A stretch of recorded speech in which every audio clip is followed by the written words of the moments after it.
Suprabhatam. Welcome to all of you in Sanskrit class.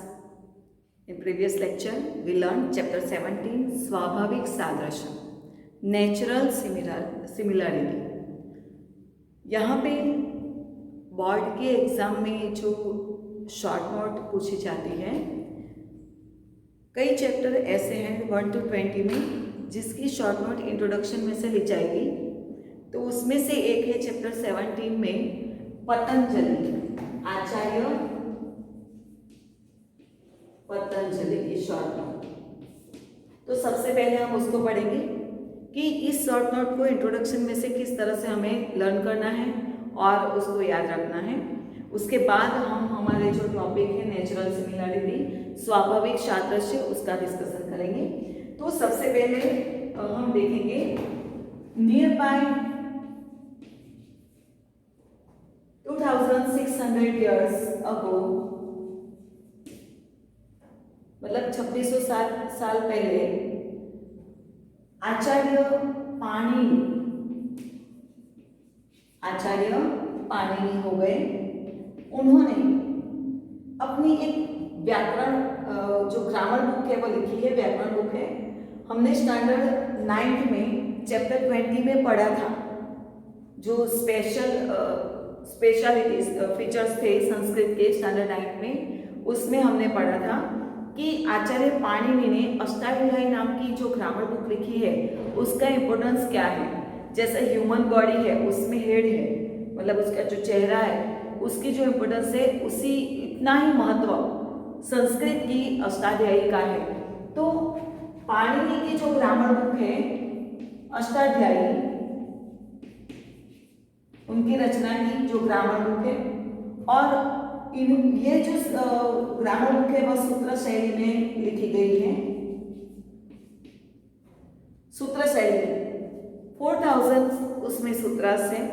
सूत्र मतलब जो ग्रामर के शॉर्ट सेंटेंस, सूत्र का मीनिंग क्या होता है, ग्रामर के शॉर्ट सेंटेंस उसमें थे जो 4000 थे। अब आचार्य पाणिनि के 100-150 साल बाद, आचार्य पाणिनि के 100-150 साल बाद आचार्य कात्यायन हुए। कौन हुआ? आचार्य कात्यायन। उन्होंने आचार्य पाणिनि के जो अष्टाध्यायी के सूत्र थे, सूत्रास, उस सूत्र की डिस्कशन करते हुए उन्होंने वार्तिकों की रचना की। वार्तिकों में क्या था? सूत्रों की डिस्क्रिप्शन था, उसकी विचार विमर्श खुद के उस सूत्रों के हिसाब से जो थे उसमें उन्होंने लिखे थे। अब आचार्य कात्यायन के भी 100-150 साल बाद आचार्य पतंजलि हुए। उन्होंने क्या किया? आचार्य पतंजलि ने क्या किया? आचार्य पाणिनि के सूत्रास प्लस आचार्य कात्यायन के वार्तिकास, दोनों को पढ़ के एक नई बुक की रचना की जिसका नाम है महाभाष्य। तो आचार्य पतंजलि ने महाभाष्य नाम की बुक लिखी, जिसका एक लेशन, जिसका एक सेक्शन है स्थाने अंतमः। उस सेक्शन में से हमारा यह लेशन स्वाभाविक सादृश्य लिया गया है।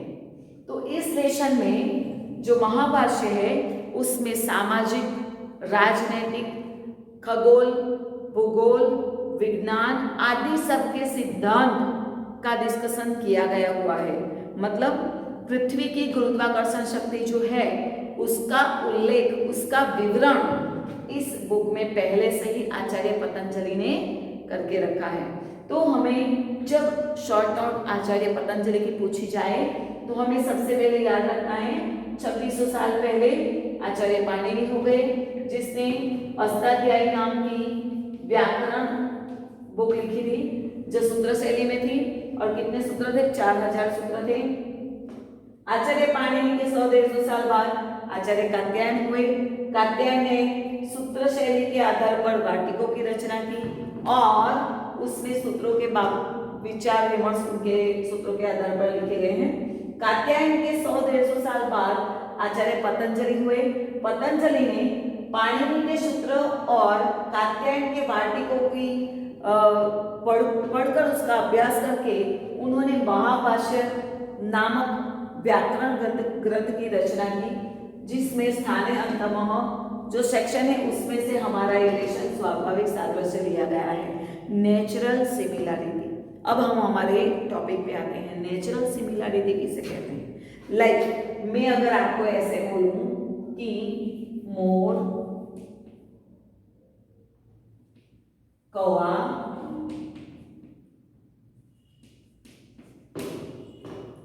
हाथी, गाय, भैंस, ठीक है,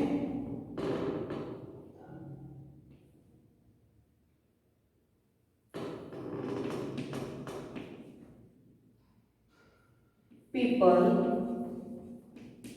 बरगद, तो अश्व, घोड़ा, ये सारे मैंने अलग अलग नाम लिखे हैं ऐसे रैंडमली, ठीक है। जिसे मैंने यहां लिखा मोर, कौवा, कोयल, कबूतर, तो इन सब को हम क्या कहेंगे? क्या हाथी, गाय, भैंस, अश्व को पक्षी कहेंगे? मोर, कौवा, कोयल, कबूतर आदि को पशु कहेंगे? और पीपल, बरगद आदि जो भी है उसको क्या कहेंगे? पशु, पक्षी नहीं, क्या कहेंगे? तो कि मोर, कौवा आदि जो है उसको कहेंगे पक्षी, हाथी, गाय, भैंस आदि को कहेंगे पशु, और पीपल, बरगद, नीम आदि को कहेंगे वृक्ष। क्यों कहेंगे? क्योंकि उन सभी में कोई एक नेचुरल सिमिलैरिटी है। जैसे कि कोई भी वृक्ष है उसका ऐसा थड़ है, उसकी टहनियां हैं, पत्तियां हैं, अगर इस टहनी या पत्ती का कलर या रंग या रूप या आकार अलग अलग हो फिर भी उसको हम वृक्ष कहेंगे, ठीक है।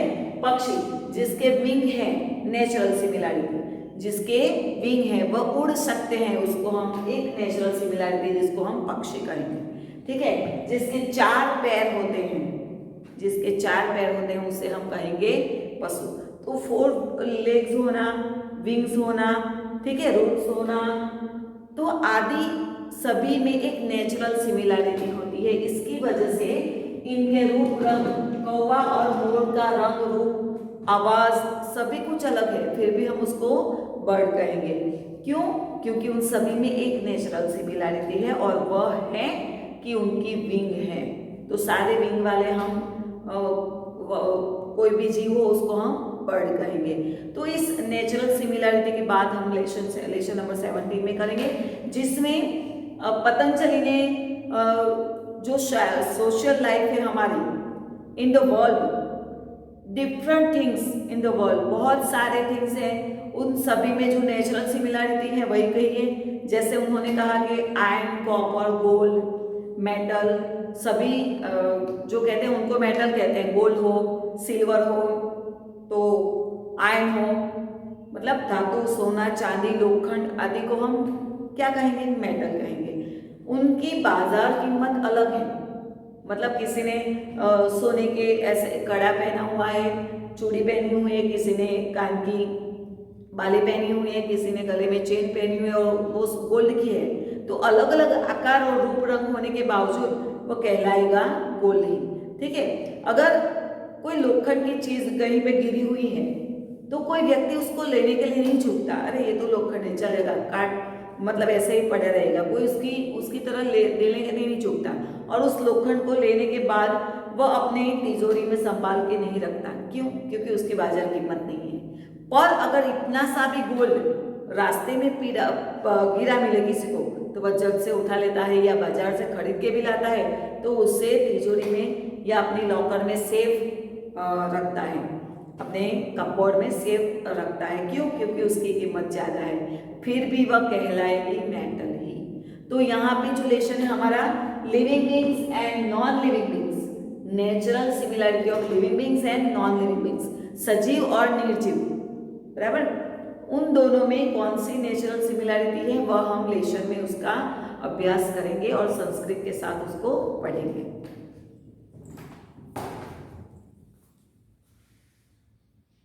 संसारे विविधाः पदार्थाः सन्ति। संसारे सप्तमी विभक्ति एकवचन है। In this world there are various type of things, पदार्थाः थिंग्स। विविधाः बहुवचन है, वेरियस टाइप्स, और सन्ति भी बहुवचन में दिया गया है। सेकंड लाइन है तद्यथा, फॉर एग्जाम्पल तद्यथा, जैसे कि वेरियस टाइप ऑफ थिंग्स है तो किस तरह के संसार में पदार्थ है उसका एग्जाम्पल हमें दिया गया है। तो यहाँ हम देखेंगे तद्यथा स्वर्ण लोहादय धातवः, जैसे कि हमने बात की है कि बर्ड है तो विंग्स है इसलिए हमें उसे बर्ड कहते हैं। एनिमल्स 4 लेग्स है तो उसे एनिमल्स के कैटेगरी में रखते हैं। तो इसी तरह यहाँ पे एग्जाम्पल दिया गया है हमें स्वर्ण लोहादय धातवः, metal such as a gold, iron etcetera. वट खदिरादयो वृक्षाः, मतलब वर्ड है banyan tree and khadir etcetera like trees, ये सारे ट्रीज कहे जाते हैं। गो गोतक आदय पशवः, गो मतलब काउ एंड गोतक मतलब horse, beast likes cow and horse etcetera. एषु पुनः प्रत्येकमपि पदार्थः भिन्नः भिन्नः भवन्ति। इन सारे लाइक मेटल है, ट्रीज है, एनिमल्स है, इन सभी में अगर एनिमल्स बोले तो एनिमल्स में तो कितनी कैटेगरी आएगी, मतलब काउ, हॉर्स है, एलिफेंट है, डॉग है, सारे एनिमल्स कहे जाते हैं, ठीक है, बफेलोज हैं, तो उनमें भी डिफरेंस है, वो एक दूसरे से भिन्न है, अलग है। Among these again every object is different। तद्यथा फॉर एग्जाम्पल, जैसे कि यहाँ पे एग्जाम्पल देखिए हमें बताया गया है, फॉर एग्जाम्पल जैसे कि स्वर्ण लोहात भिन्नम भवति, जैसे हमने फर्स्ट लाइन में देखा कि गोल्ड एंड जो आयरन है वो मेटल कहा जाता है, फिर भी स्वर्ण एंड लोह जिसे लोखंड कहेंगे, आयरन कहेंगे, वो एक दूसरे से भिन्न है। Gold is different from iron. अथ च प्रत्येकं सुवर्णखंडं परस्परम आकारेण प्रकारेण च भिन्न भिन्न भवति, और इनमें भी जैसे कि हमने कहा कि गोल्ड और आयरन, गोल्ड और आयरन दोनों मेटल हैं, ठीक है, पर उन दोनों में भी डिफरेंस है शेप और टाइप के हिसाब से।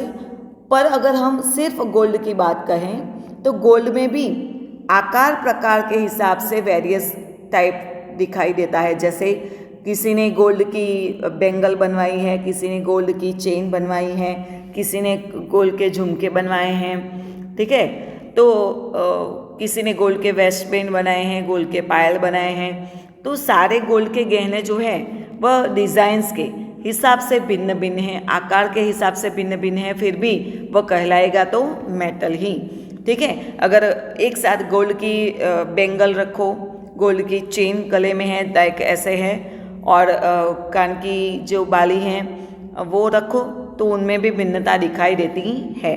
तो यहाँ पे वही बात की गई है, and every single piece of gold is different from the other in shape and kind, मतलब क्वालिटी और शेप के हिसाब से दोनों भिन्न हैं। अब इसमें देखेंगे जो पतंजलि है वह बताते हैं वस्तुतः, यह जो लाइन है फर्स्ट संसार विविधा वाला और वस्तुतः वाला दोनों जो पैराग्राफ है ट्रांसलेशन के लिए हमें तैयार करना है। वस्तुतः अस्तित्व रूपेण सत्ता रूपेण वा एते पदार्थाः परस्परम भिन्नाः सन्ति इति प्रतीयन्ते। प्रतीयन्ते मतलब हमें पता चलता है कि वस्तुतः इनफैक्ट अस्तित्व रूपेण मतलब जब उसका वजूद है और जब उसका इस्तेमाल होता है बाज़ार में, जब उसका उपयोग होता है तब हमें पता चलता है कि इसमें क्या डिफरेंस है और क्या कॉमन बात है। It is experience that those object are different from one another in the form of existent और बीइंग, परंतु प्रत्यक्षतः परस्परम भिन्नेषु पदार्थेषु, परंतु प्रत्यक्ष परस्परम भिन्नेषु पदार्थेषु अपि किंचित एकम, किंचित एकम यह शब्द बहुत अच्छी तरह से समझना है, स्वाभाविकम आंतर्यम अपि भवन्ति, ये एक दूसरे से अलग हो, भिन्न हो, फिर भी इन सब में कोई एक नेचुरल सिमिलैरिटी हमें दिखाई देती है, कोई एक ऐसी बात है जो औरों से अलग है।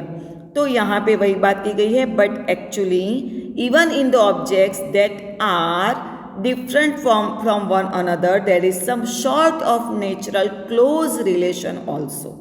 यहाँ पे नेचुरल क्लोज रिलेशन की बात की गई है। तो उस बात के हिसाब से यहाँ पे आगे पढ़ेंगे हम, ते पदार्था यदा क्रियायां प्रयुक्ता भवन्ति तदा अस्य प्रतीतिः भवति। ते पदार्था मतलब लाइक मैंने आपको बोला था कि अगर कोई पशुपालन उद्योग करता है, मतलब जो काव आदि रखता है, उसके घर पे अगर हमें दूध लेना जाना हो तो हम कोई बर्तन लेके जाएंगे, ठीक है। वहाँ पे हम कापड़ की जो क्लोथ की जो थैली है, बैग है, वह लेके नहीं जा सकते। उसमें ऐसे हम नहीं बोलते कि 1 लीटर इसमें दूध डाल दो, उसके लिए बर्तन चाहिए। हाँ, हम अगर बाजार जाते हैं और दूध लेने के लिए तो उसका लाइक अमूल की जो पैकिंग होती है उसके लिए स्पेशल एक बैग अलग की वाइट कलर की जो बैग आती है प्लास्टिक, वह उपयोग होता है। वह भी खुला दूध नहीं देते हैं, उसके लिए अगर वह कापड़ की यूज़ करते हैं तो क्लोथ की उसमें नहीं चलेगा क्योंकि वह लिक्विड है, ठीक है। तो जब हम उसको उपयोग में लेते हैं, लाइक अगर हम वेजिटेबल लेने जाए बाजार में तो वो बड़ी सी बैग लेके जाते हैं क्लोथ की तो चलेगा, पर अगर गेहूँ या गेहूँ आदि जो धान है वो लेने जाएंगे तो उस थैली में वह बोलेंगे कि एक साथ सब एक इकट्ठा नहीं आएगा। वो दुकानदार जो है उसकी पॉलीथीन पैकिंग करके हमें देते हैं, क्योंकि अगर हमें गेहूं भी लेना है, चावल भी लेना है, दाल भी लेना है तो थैली में तो एक साथ वो मिक्स हो जाएगी, तो वो अलग पैकिंग करके देता है। तो मतलब जब हम उसका प्रयोग करते हैं, जब वह क्रिया में आता है, तब हमें उसके जो नेचुरल सिमिलैरिटी की बात है वह उसकी प्रतीति होती है। तो उसकी बात यहाँ पे की गई है। When the respective objects of different type are used in some action, a statement of this similarity take place, तब हमें उसकी सिमिलैरिटी पता चलती है। अस्य सिद्धान्तस्य उपदेशः द्वाविंशतिशतवर्षेभ्यः, द्वा मतलब 2, शत मतलब 100, वर्षेभ्यः 222 और 20, शत मतलब 100 और 2 उसमें ऐड करना है, 20 + 2 मतलब 2200 ईयर्स अगो आचार्य पतंजलिना स्वकीय व्याकरण महाभाष्ये कृतः। इस बात की चर्चा, इस बात का डिस्क्रिप्शन जो है 2200 साल पहले आचार्य पतंजलि ने अपने जो ग्रामर बुक है महाभाष्य उसमें उन्होंने कही है कि ये सारी जो चीज़ें होती हैं उन सब में कोई एक नेचुरल सिमिलैरिटी होने के कारण हम उसको एक कैटेगरी में रखते हैं। तो इस बात को यहाँ देखो, ट्रांसलेशन इस तरह से होगा, the mention of the principle is made before 2200 years by the great preceptor Acharya Patanjali in his own treatise named Vyakaran Mahabhashya. तत्र ते कथयति, there he narrates, इसमें उन्होंने और भी बात कही गई है नेचुरल सिमिलैरिटी, और नेचुरल सिमिलैरिटी की बात की है लिविंग बींग्स और नॉन लिविंग बींग्स दोनों की बात की गई है। आगे हम देखेंगे।